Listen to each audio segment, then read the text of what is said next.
Hi everyone, my name is Markus Pietzka and I would like to welcome you to our today's INiTS Scaleup Talk. And I also would like to welcome Dominik. Hi Dominik. Hi. Hi.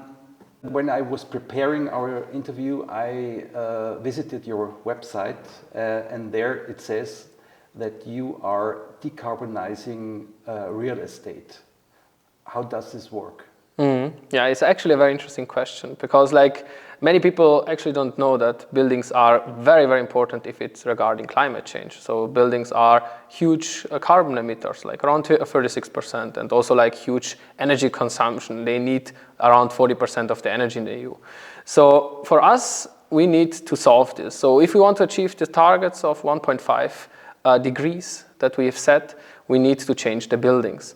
And so what we do is we help customers that are owners usually of buildings. So we help them in identifying what are the current emissions and currently energy needs of a building. And then we are helping them to identify what is the best way to decarbonize your building. That means what type of measures should you do and when should you do them, so that you always have an overview on what you expect actually in the future. Mm-hmm. When I remember correctly, about 3 years ago, when you came to INiTS, the service you wanted to develop was completely different. Yeah. What happened? Yeah, so I think the vision always stayed the same. So we always wanted to make buildings more comfortable, more sustainable, and also more secure. However, what changed was previously we started actually in a very engineering level. That means we started out helping engineers to automate the process in how you actually plan technical systems. So technical systems now is for instance, if you talk about, for instance, fire safety, if you talk about HVAC, that means heating, cooling, ventilation, and all of these systems. And these are usually the systems that take care that the building is safe, that you are comfortable in the building, and also are the main energy consumers in a building. So we started out there, and our main focus was new buildings. And as of now, the whole market dynamics has changed now. And then we also had to change actually to another direction, which is the current building stock. And there we see a huge potential because that's also where you see the biggest drivers in terms of solving the energy crisis and also solving the climate crisis. Mm-hmm. So it was actually the change in the macroeconomic change due to the Ukraine war, the energy crisis and so forth. Yeah, it was on one side these external factors, the macroeconomic factors that actually changed the whole construction industry. Mm-hmm. And on the other side is also the need. On the other side, you have a building stock which is very big. We have 250 million buildings units here in Europe that we need to undergo a renovation and that we need to monitor in how much energy and how much emissions do they do in their lifetime. And that's why we actually said okay, we need to go into the bigger driver and also focus on that. Mm-hmm. So your customers are the owners of existing real estate. Yeah. How do you approach them? Mm-hmm. Yeah, so customers are for us all owners of real estate. However, we care about owners that have a real estate portfolio. That means they are usually investors or these are institutional corporations. And here, how do we approach them? Usually we approach them in telling them we can analyze a building for you, and then we can tell you exactly when you should do what measure and how much it's gonna cost. And this is how we're approaching them. So we are usually contacting usually the directors of a specific company, and then we are pitching that he can send us one object, and then we can perform the automation. And then after 1 day, he gets actually the whole visualization of what he should do, how much it costs, and when he should do it. And this usually is the main entry point to tell them, look, this is one object, think about what you could do actually with the whole portfolio in this. And this is the best entry point. Yeah. So that means the end point of your service is actually a bill of materials that the owner could really use to commission with plumber or the like. So what the customer gets at the end is like, first of all, is a digitalized version of his building, of his real estate. So all the documents, all the characteristics of the building are digitalized in a 3D model. So this is the first thing. The second thing is like a decarbonization or modernization path. So that means like, what type of measures do you need to perform when, and how much does they cost, and what is the impact gonna be? And the third of all is the clients also gets like a pre-design of all the selected measures. That means if now I want to change the heating system, then we will do the pre-planning, and the customer get exactly what materials do I need, so an exact list of the building materials, plus also an overview of who is going to provide it to you. Okay, cool. Now this sounds quite complicated or complex. You're a team of 3 founders. Who is responsible for which part of this quite tricky service? Yeah, so we are actually 3 founders, so we already know each other for many years, and all the 3 of us, we have different capabilities, also skills. We come also from different professional experiences. For instance, myself, I'm coming from the IT sector, but I was a management consultant, and here at OPTIMUSE, I'm mostly taking care of everything that has to do with business and finance. Then we have Fabian. Fabian is an architect by training, and he always researched the intersection between architecture and computer science. And he's the one that is taking responsibility of the product, that is doing the whole thermal simulations, and that is also owning the strategic direction. And then we have Felix. Felix is a computer scientist, and he at OPTIMUSE works mainly on the technical implementation of the product and also on the technical roadmap. And who is responsible for sales and marketing? For sales and marketing, it's mainly me and Fabian. So we are splitting this. That means this is usually how it's called founder sales. So me and Fabian are contacting customers, and we are presenting, we are pitching, and this is something that we are currently doing together. Yeah. And from the experience from the first 1 or 2 years, I would not see owners of real estate as early adopters or as people who are very keen to adapt with regards to innovations. How do you make them curious? Yeah, it's very interesting. It's true, like the digital maturity in the real estate or also construction industry is quite low compared now to other industries. However, now the need is increasing because like there is an increasing cost pressure now in the market. So that means you need to maintain the cost, and the only solution there is again digitalization. And on the other side, there is regulatory that is coming into the market. That means now on the EU level, they are setting targets, how much your buildings can emit, what type of buildings you need to construct, and how you're going to refurbish buildings. What does that mean is that there is a stronger need for transparency, what you could do. The world gets more complicated in that sense, and you need a solution that provides you with the visibility, what you should do, and how can you protect your assets that you have.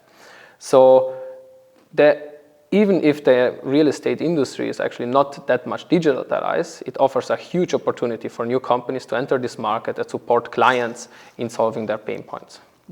You 3 founders, you are below 30 years, and in my imagination, the typical owner of a real estate is an elder, probably male, a male.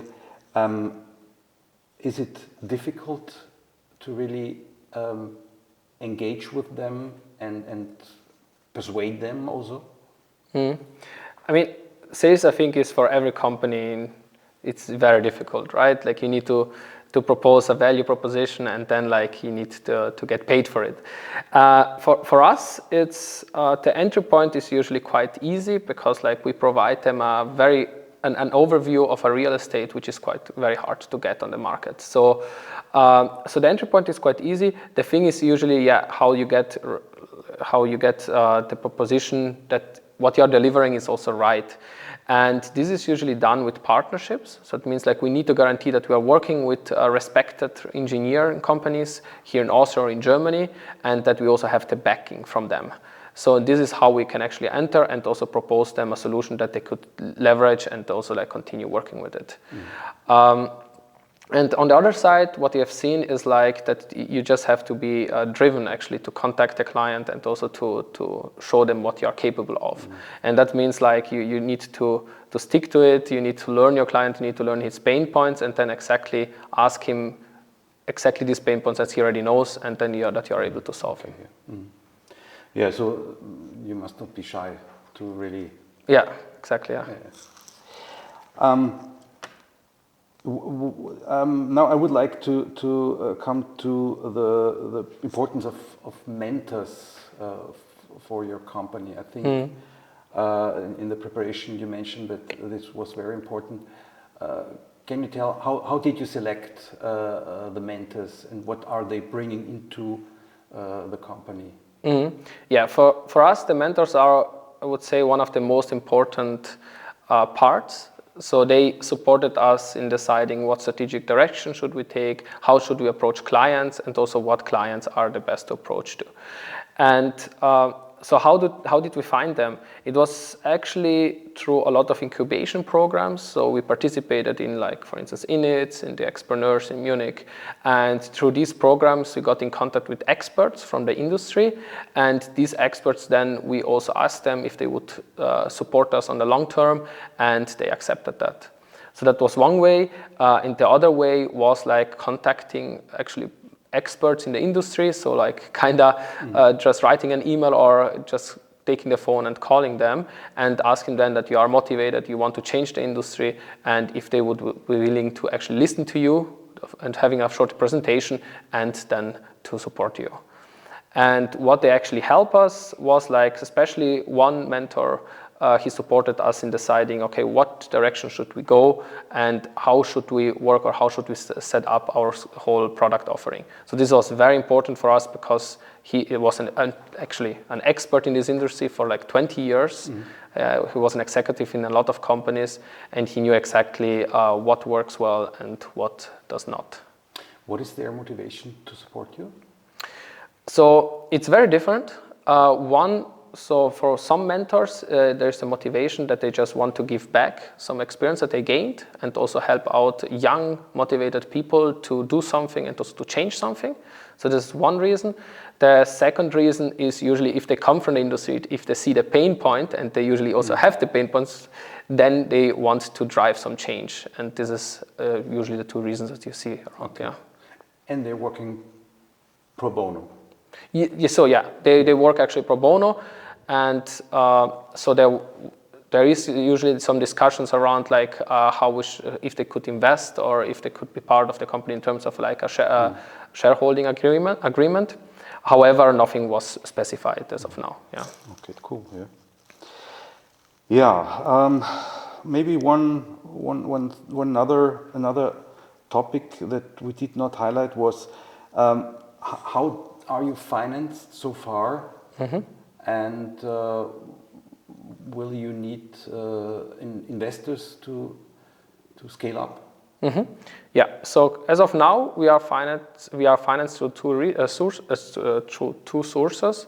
The first one is public financing. So we got a research and development fund from the government here in Austria. Which was it? It was the FFG Basisprogramm. And the second source is actually a private investment from a round of business angels. Okay. And we will definitely like planning for a potential new fundraising in the upcoming months. So to actually bring the product that we already developed and bring it to the broader audience. Yeah. Is this a call to action? Yeah. Thank you. Okay. So we talked about how you're funded. So behind your service there is a software, and my question now would be, which role does intellectual property play in this regard, and whether you have a patent? Yeah, so IP for us is very important. So as we are heavily researching into these fields in like how can you automate the planning, how can you perform thermal simulations in a building, and these are all capabilities that we are building up for us. And so we are trying here to, if whatever it's possible, we are trying here to protect everything in terms of a patent. We already applied for a patent last year. And this is still like patent pending. However, we are also planning to internationalize it. So like means going to Germany or in the US. And we have further patents planned. However, we need to manage or to prioritize what we're going to do first, right? Did you fund the patenting through a special funding program? Yeah. So everything, so especially here in Austria, everything regarding IP is very well supported through grants. That means like we applied the first patent through a grant here again from the FFG. And we also protected all our trademarks through funds from the European Union. Okay. And I guess this the funding program was the FFG patent check. Yes. Yeah. Yes.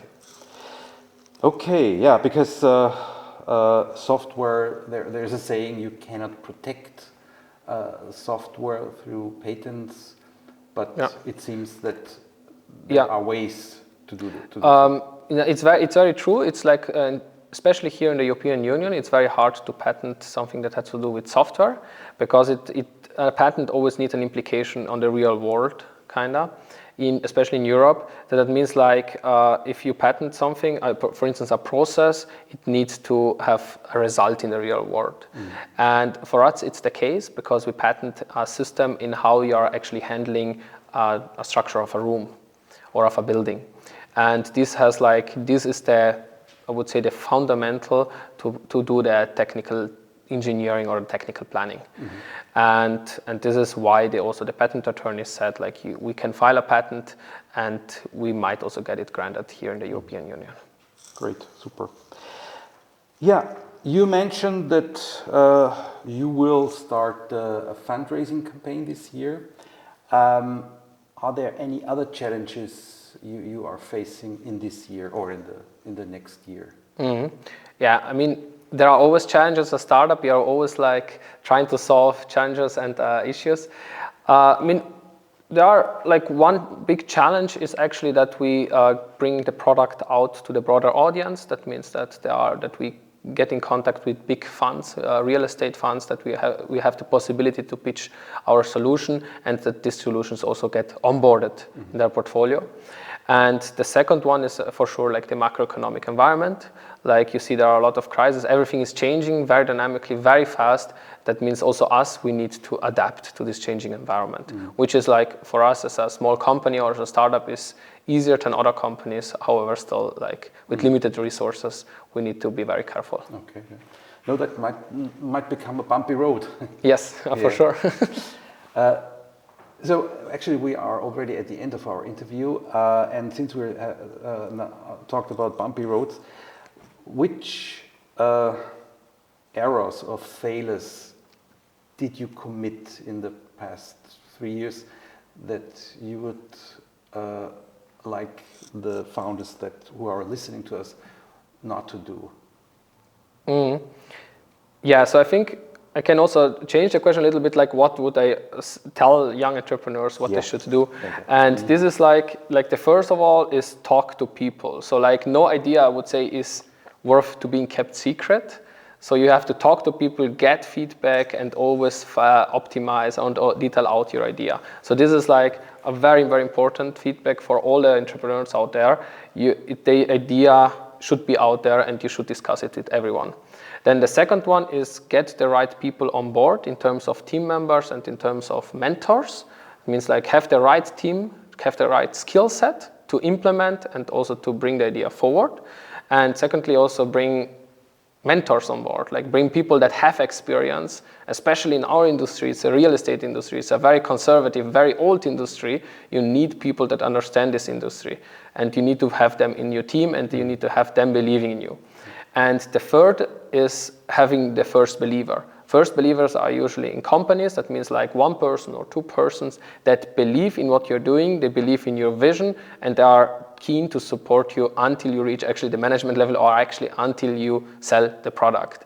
And all of these three are vital if you want to start or to kick off your idea. Yeah, thank you for your time. Thank you for this advice. Dear all, this was our interview with Dominik from OPTIMUSE. I hope you got some inspirations. Next time we will talk to Markus Lebesmühlbacher, and bye-bye. Thank you, bye.